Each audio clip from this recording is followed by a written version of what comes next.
با دیپلماسی آب یا واتر دیپلماسی تطبیق از در اوضاع مشترک افغانستان و کشورهای همسایه ما میتونیم عذابای خود به صورت درست در مجامع بین‌المللی، در محاکم یا دادگاه‌های بین‌المللی خوبتر دفاع بکنیم و یک باب تازه را باز کرده در بند کمال خان که ما از این ابزار استفاده خوبتری کنیم و برای آینده پیش بریم. البته یکی از مزایایی که فعلا بند کمال خان داره برای ما به عنوان قدرت نرم در گفتگوها استفاده شده میتونه که بیشتر در سلاید بعدی است.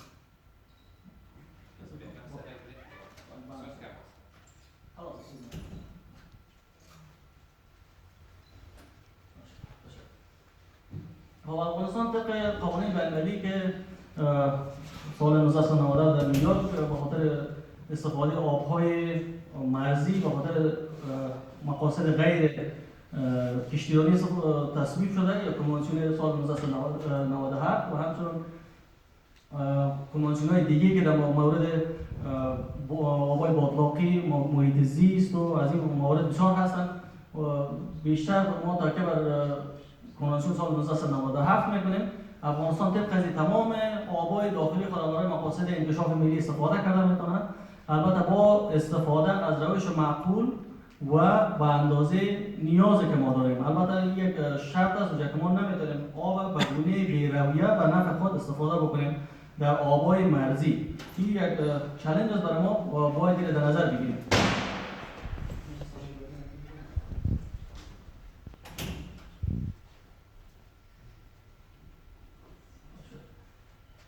خب اگر بخوایم نتیجه‌گیری بکنیم دوستان، بند کمال خان یک قدرت نرم است که در اختیار افغانستان فعلا قرار داره. در هر نوع گفتگوها ما میتونیم از این استفاده بکنیم و ایران را رسما یا غیر رسما تطبیق بسازیم برای اینکه در میز مذاکرات با گوش شنوا حرف افغانستان گوش بکنه. البته در این نوع گفتمان ها ما میتونیم هدف خود قرار بدیم چیزهایی که ایران در اختیار داره. ایران تکنولوژی، راه ترانزیت، بندر چابهار، نفت و گاز و از این قبیل چیزهایی که در موردش ما میتونیم سرچ بحث بکنیم برای نفع افغانستان به دست آوردن برای منافع ملی ما از این طرف میتونیم از بند کمال خان برای گرفتن همچون معاهده‌ای که برای نفع افغانستان باشه استفاده بکنیم. البته که چنین تعاملاتی که بین دو کشور رخ میده یا ما قرار است وارد معاهده‌ای بجز از معاهده‌های کنترل آب داخل شویم، تضمینی هست برای اینکه منطقه در سکون بیشتر زندگی بکنه. ایران از جانب افغانستان به عنوان کشور همسایه مفید و مؤثر خاطرش آرام باشه و ما هم از این معاملات نفع بیشتری را ببریم تا نیاز. که در این زمینه چنین معاهدات یا واضح بگویم تامین منابع مشترک آبی تحت یک چوکات معاهده یا کنوانسیون یا هر چیزی که نامش را بگذاریم داخل شدن به اینا،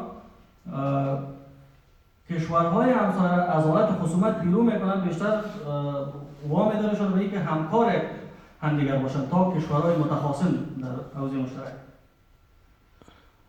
و پیشنهادهای خلاصی هم دارم در این مورد به خاطر که موضوعات کمتر گفته شده از افغانستان، موضوعات وارد دیپلماسی کمتر ما پیش بریم. یک معاهده که داریم بین ایران و افغانستان در سال 1350 بعد از اون دیگه ما وارد هیچ معاهده‌ای نشدیم، حتی کوچکترین گفتگوها هم بسیار به شکل ترسو پیش میبریم، نه به شکل بسیار با واضح و جرأت.